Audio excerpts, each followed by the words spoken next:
Even though schools are a place where youngsters live together to learn, sometimes the living becomes more important than the learning. Tim, stop it. Much to the dismay of the educator. In their quest for freedom, children increasingly find themselves at odds with their teachers. They were very frustrated. They didn't want to do it. They wanted to pick their own groups. They wanted to be with their friends, and it's been hard. As a reminder, there is often a clash between what the teacher believes as needful in the classroom and what students view as needful in their lives. I'm tired too. Whenever I was in 9th grade, my grades were lousy too. They were like all D's. Like every report card I'd have like 2 or 3 E's on there. Students often perceive that school as an institution is more important than they are as individuals. Consequently, they seek to take control of their own lives. Turn the desk into the corner, please. Conflict between educators and students takes root. School had always been seen as a battleground where teachers battle for control of students' behaviors. And students saw it as a place where resisting the teacher could be the goal of the day, and they were often quite successful at it. You cut class, come to my office, sign you these detentions, and that was it. So there was not really any work, you know, to try to detour that the behavior.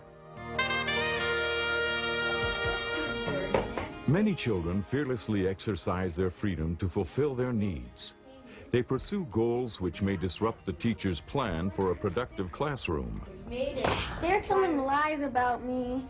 And what is going on?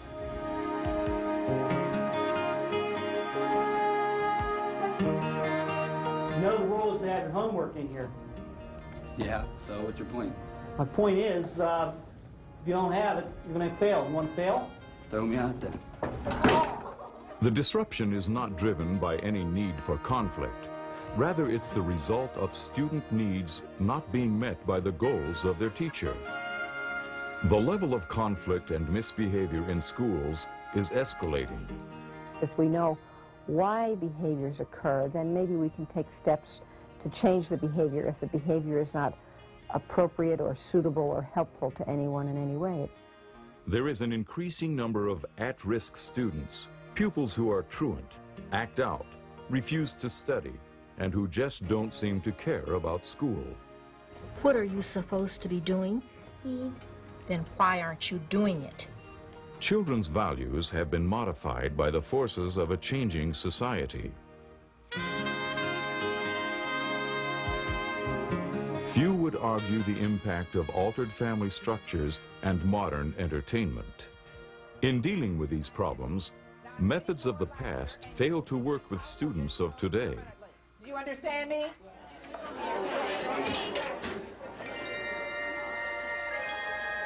Longer school days, tougher classes, and more homework tends to deepen the conflict between the educational establishment and many students. What then are schools to do? More of the same is not good enough. Too many young people view school as a series of obstacles to overcome. Students need school to be supportive and contributive to their lives, rather than a challenge to be met.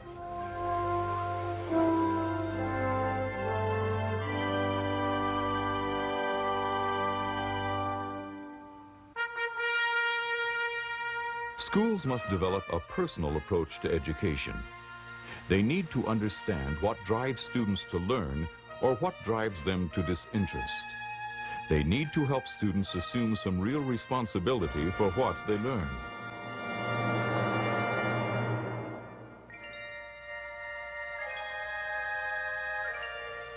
If children are to learn more, then educators must better understand how and why children behave as they do and help them develop some internal control. The limits need to be set by themselves and ourselves working together as a staff, and they in turn then need to respond to those from the central control within themselves. How is a personal approach to education to be achieved? one that will help children develop internal control. It must begin with a recognition of the forces that make children behave, whether their behavior is toward serious schooling or toward misconduct. Control theory was the only one that I knew that could help that happen. Control theory puts the behavior in the hands of the kids and, of course, the teachers that are equipped and trained to deal with it. I can only say that since control theory came in here about 2 years ago, my suspensions have decreased incredibly. Control theory, an easy-to-understand and intelligent explanation of why all humans do what they do. Within the schools, control theory is a profound formula that has reversed the wayward course of many students and made education what it is meant to be. What control theory did for me was present what I knew to be the truth. It presented it to me in language that was understandable to me. I recognized it to be the truth in dealing with children. You know, it just helped me change my grades to A's and B's. I mean, it just changed me as a person too. Basically all the teachers here, Chrissy, you know, they helped me out a lot. You know, they helped me like to see life the way it really is and, you know, to really try to get my priorities straight, to set myself straight for when I get out of here that I can make it on my own, that I don't have to depend on no one but myself. With control theory, children learn to take responsibility for their own choices and develop the ability to make good choices that will positively affect their schooling.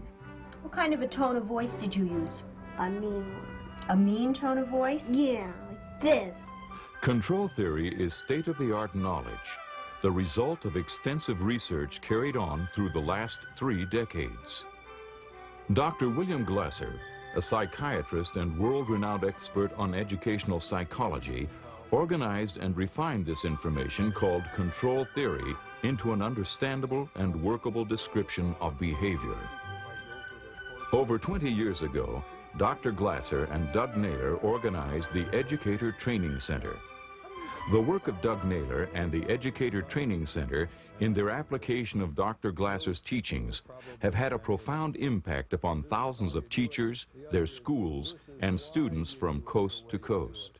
And people tend not to learn things until they know why. So control theory is the vehicle that's going to make management, counseling, all of these things move ahead. The basic needs drive us. They drive us. Every single thing you do, you're trying to fulfill one of those needs. Control theory training provides educators the ability to help children better control their lives, thus making them more productive students and happier individuals. And I learn from my mistakes and I start acting like that matures me, like I know what not to do and I know what to do. Control theory states that people have genetically inherited basic needs that give shape to their lives, and that all behavior, whether good or bad, is an attempt to fulfill those needs. In recognizing needs, control theory creates understanding of the dynamic forces within the brain. As the control system of the body, the brain constantly directs interactions with the world in such a way as to satisfy inner needs. Consequently, those needs must be addressed in every human interaction, and most especially in school.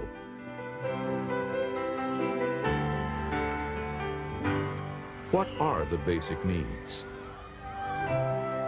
First, to survive. All people need food, shelter, and safety to stay alive. Surviving is an obvious physical need, but there are 4 psychological needs, powerful forces that affect everything we do. The first psychological need is to belong. The need to belong creates the desire for love and social groupings like families, churches, neighbors, and clubs.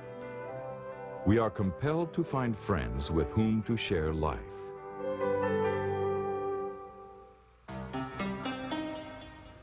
The second psychological need is to gain power. Power is knowledge, the skill to use it, and the will to succeed. The more people know, the more they can do, and the greater power they have. Power is also having influence with other people. Without the wholesome development of power through education, youngsters may learn to use it abusively. The third psychological need is to have fun. Fun is the spice in life, and being entertained is one of its flavors.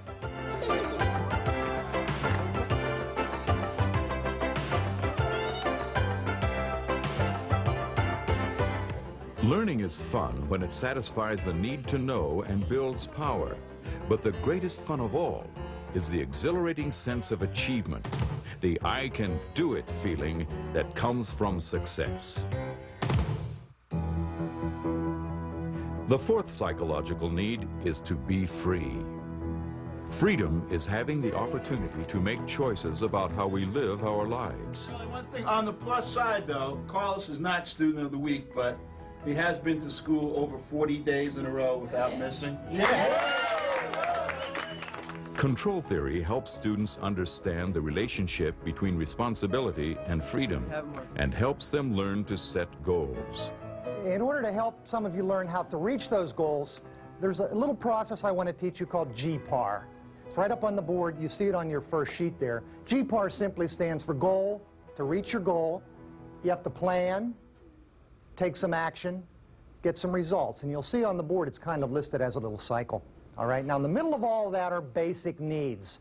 Children have been developing problem-solving skills based upon the goal, plan, action, result, program, and eventually that leads into total conflict resolution, where they can step back and see that they're getting the good things in life.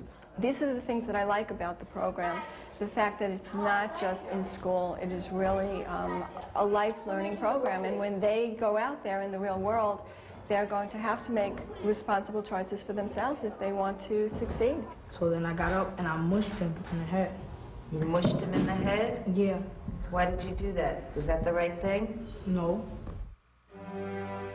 Control theory training provides practical methods whereby people can learn to better control their own lives and help their students do the same.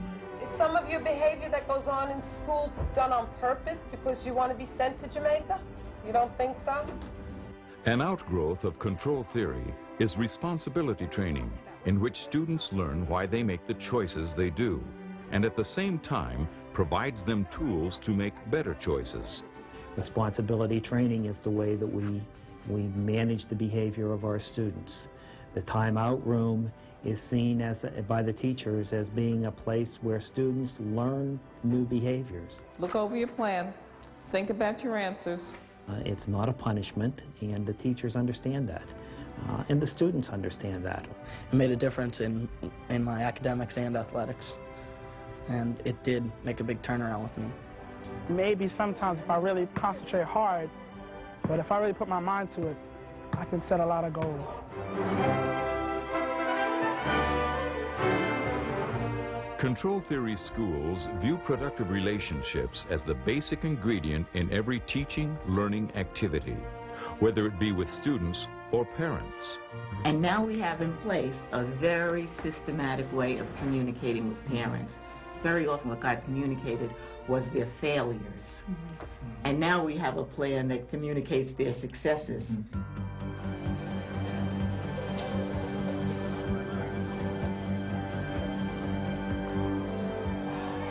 With control theory training, schools become need-fulfilling, not only for students, but for teachers as well.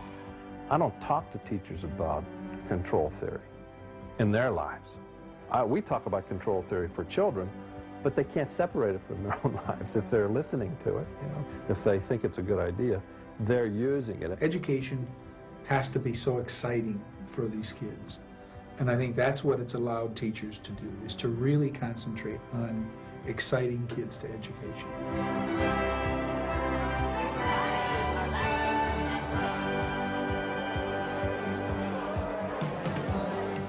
Schools trained in control theory foster the use of respect more than authority, They create a friendly, helpful, and responsible lifestyle that the students maintain and improve. And they accept the fairness of it, that there isn't one person that's making this decision. It's really, they're looking at themselves and they're looking at the poor choices that they've made and in the hope of making those positive choices again. Students are empowered to solve problems in the classroom and the school. They share ideas. They develop common goals and rules. Kids decided on their rewards. They said, well, if we earn 80% of our goals, we want to go to the diner. And if we earn 80%, we want to go for pizza. And we want to bring in a hero sandwich. And we were able to do all that and sit together and celebrate everybody's achievement and success. With a working knowledge of control theory, teachers employ better teaching strategies, such as cooperative learning. They learn how to encourage critical thinking. They help students to evaluate their own work. When practiced on a school or district-wide level, the consistency created by control theory is most helpful to the staff. And we think it's wonderful because now we have a consistent approach to teaching behavior throughout the district. And we, as students move from the elementary school to the IS school or junior high school, they will really know what to expect. Control theory as a school lifestyle is worth pursuing. What was our original goal? We wanted to get kids who had been disenfranchised, who were disinterested in education, back interested in education.